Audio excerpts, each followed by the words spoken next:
गुरुदेव।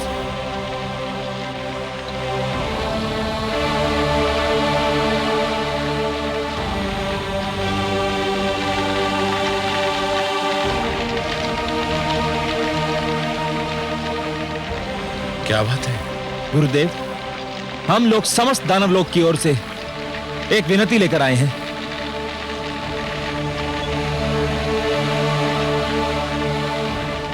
क्या विनती लेकर आए हो तुम? सोमवती अमावस्या के आरंभ होने में अधिक समय नहीं रह गया है। जो कुछ कहना है शीघ्र से शीघ्र कहो। गुरुदेव, आप इस अनुष्ठान को स्थगित कर दीजिए। हाँ गुरुदेव, हम सबकी विनती है कि आप इस कठोर अनुष्ठान का निर्णय बदल दें। निर्णय बदल दूं?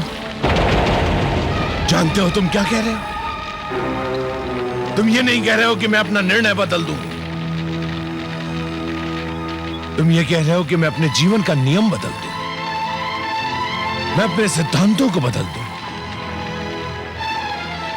तुम ये कह रहे हो कि मैं शिव शंकर को दिया हुआ वचन तोड़ दूं। तुम मेरे पास विनती लेकर नहीं, अपने गुरु के लिए अपमान की योजना लेकर आए हो। नहीं नहीं गुरुदेव, ऐसा मत कहिए। आप तो भगवान हैं। आप हमारे लिए भगवान से भी श्रेष्ठ हैं। आपके अपमान की बात तो हम सोच भी नहीं सकते। गुरुदेव, हम तो आपके चरणों के दास हैं। हम आपका अनादर कैसे कर सकते हैं? परंतु जब से आपके इस भयंकर अनुष्ठान के विषय में सुना है, हमारा रोम रोम कांप रहा है गुरुदेव। मैं संजीवनी मंत्र की प्राप्ति के लिए कुछ भी कर सकता हूं, किसी भी अनुष्ठान को झेल सकता हूं। हमें वो शक्ति नहीं चाहिए गुरुदेव, जिस शक्ति के कारण आपको अपने प्राण दांव पे लगाने पड़े। और मुझे वो प्राण नहीं चाहिए जो मेरे सम्मान का मूल्य हो, जिसके लिए मुझे सम्मान का त्याग करना पड़े। तुम चाहते हो कि मैं अपने अनुष्ठान को स्थगित करके मैं समस्त जीवन अपनी कायरता का बोझ लेकर अपने कंधों पर ढोता रहूं। तुम चाहते हो कि मैं जीवित रहूं, देवराज की वो हंसी सुनने के लिए जिसमें मेरे प्रति दया, करुणा और व्यंग के अतिरिक्त और कुछ ना होगा। नहीं शिष्य, नहीं, ये नहीं हो सकता, कदापि नहीं हो सकता। परंतु गुरुदेव, अब कोई कुछ नहीं कहेगा। यह तुम्हारे गुरु की आज्ञा है। तुमने अपना शिष्य धर्म निभाया, अब मुझे अपना गुरु धर्म निभाने दो। तुम सब इतना ध्यान रखोगे कि मेरे अनुष्ठान में कोई विघ्न न आने पाए। आप निश्चिंत रहिए गुरुदेव, आश्रम के चारों ओर कड़े पहरे का प्रबंध कर दिया गया है। और इस स्थान पर तो मैं स्वयं और महाराज काल केतु पारी बदल बदल कर पहरा देंगे।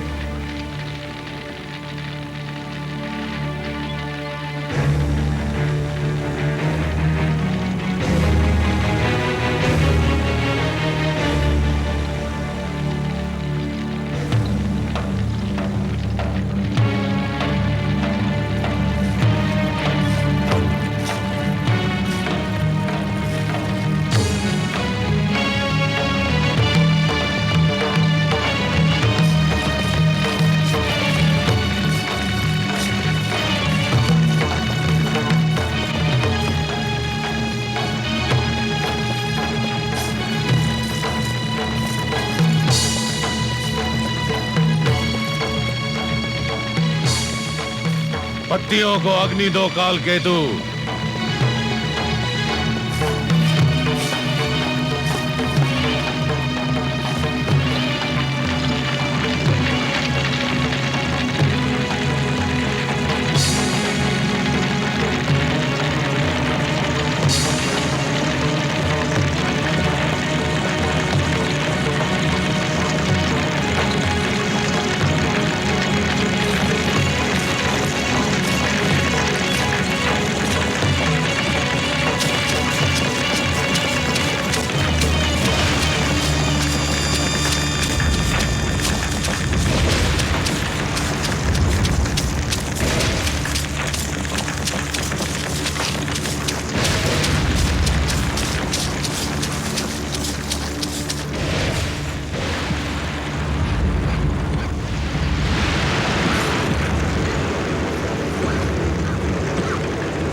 हे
नाथ, कहीं सचमुच देवराज का ये असीम विश्वास मात्र भ्रम न सिद्ध हो।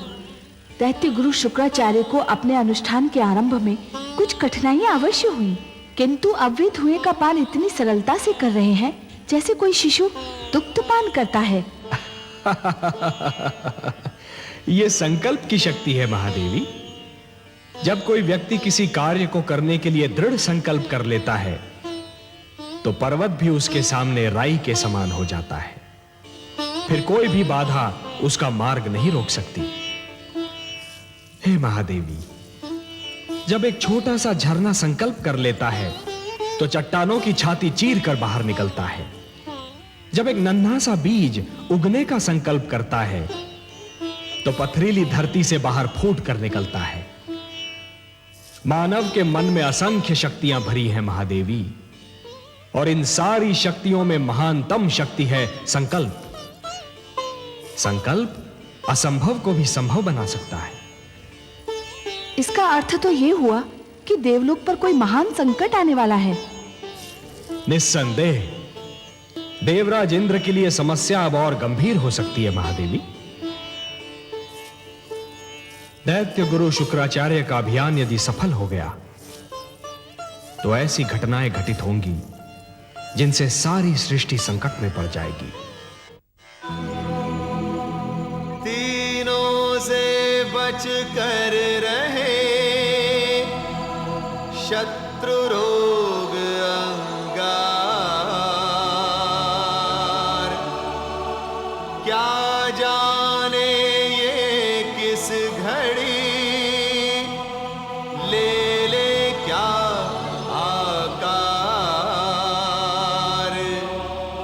कर ले यदि संकल्प तो दुर्बल भी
शुक्राचार्य की बुद्धि भ्रष्ट हो गई है।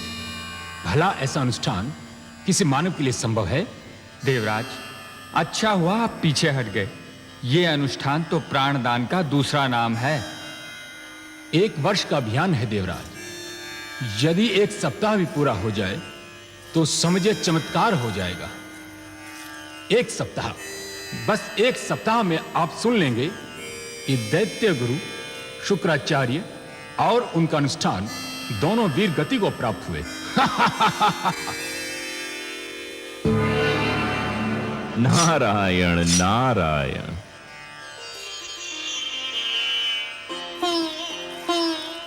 आइए देवर्षि, स्वागत है। आज इधर कैसे भूल पड़े? आपके नंदन वन में इतनी सुंदर चर्चा छिड़ी हुई थी तो मैंने सोचा थोड़ा सा आनंद मैं भी उठा लूं। यहां तो दैत्य गुरु शुक्राचार्य और उनके अनुष्ठान की चर्चा हो रही थी। आप तो जानते ही होंगे इस विषय में आपका क्या विचार है? मेरे विचार की छोड़िए पवन देव, मेरे विचार तो भटकते रहते हैं। अच्छा विचार तो वही होता है जिसे सुनकर राजा प्रसन्न हो जाए, है ना? ऐसा क्यों कह रहे हैं आप देवर्षि? नारायण नारायण। मैं ऐसा इसलिए कह रहा हूं देवगण, क्योंकि राजा चाहे दानवों का हो, मानवों का या फिर देवताओं का, उसकी दुर्बलता एक ही होती है। किस दुर्बलता की ओर संकेत कर रहे हैं आप? मैं उस दुर्बलता की ओर संकेत कर रहा हूं जिसका नाम अंध प्रशंसा है। अर्थात यह देवराज कि हर राजा को वह बात बहुत सुहाती है जिसका आरंभ उसकी प्रशंसा से और जिसका अंत उसके शत्रु की निंदा पर होता है। फिर उस बात में सत्य की खोज वैसी ही सिद्ध क्यों न हो जैसे एक अग्निकुंड में जल की एक बूंद की खोज। देवर्षि, आप कहना क्या चाहते हैं?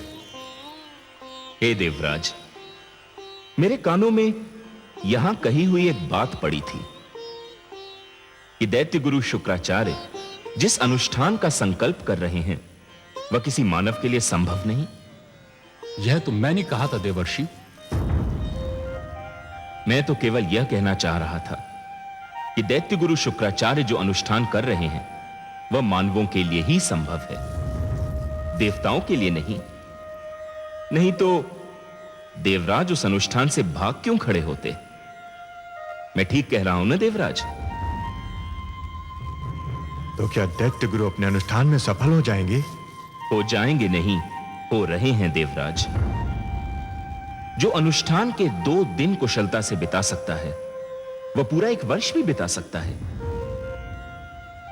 दैत्य गुरु के अनुष्ठान का चरम बिंदु संजीवनी की प्राप्ति होगा देवराज, और संजीवनी का मिलना देवताओं के लिए संकट के समय का आरंभ। ऐसा मत कहिए देवर्षि, इसकी तो कल्पना मात्र से मेरे तन में झुरझुरी दौड़ जाती है। मेरे पास आपकी इस झुरझुरी का उपचार तो नहीं है देवराज। हां, आपके लिए यह अशुभ समाचार अवश्य है कि दैत्य गुरु शुक्राचार्य का अनुष्ठान सफलता की ओर बढ़ रहा है।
देवर्षि, आपने ये क्या किया?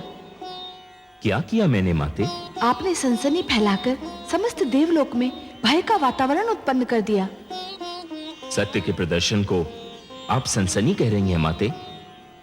मैंने देवलोक में सनसनी नहीं फैलाई। देवराज इंद्र अपनी अंध प्रशंसा से भ्रमित हो रहे थे। मैंने तो केवल सत्य कहकर उन्हें सावधान करना चाहा था, भयभीत नहीं। माते, आप तो जानती ही हैं कि बातें दो प्रकार की होती हैं। पहली वे जो सुनने में तो अच्छी लगती हैं किंतु सत्य नहीं होती, और दूसरी वे जो भले ही सुनने में अच्छी न लगें किंतु सत्य होती हैं। मैंने देवराज इंद्र से केवल सत्य कहा था, भले ही वह उन्हें सुनने में अच्छा ना लगा हो। समस्या यह है माते कि देवताओं के राजा होते हुए भी देवराज ऐसे लोगों से घिरे रहते हैं जो केवल उनकी झूठी प्रशंसा करते रहते हैं। देवर्षि ठीक कह रहे हैं महादेवी। किसी को अपने संकट से सावधान कराना अर्थात अपना धर्म निभाना, फिर वो असावधान व्यक्ति कम से कम ये तो नहीं कह सकता कि किसी ने मुझे संकट से सावधान ही नहीं कराया।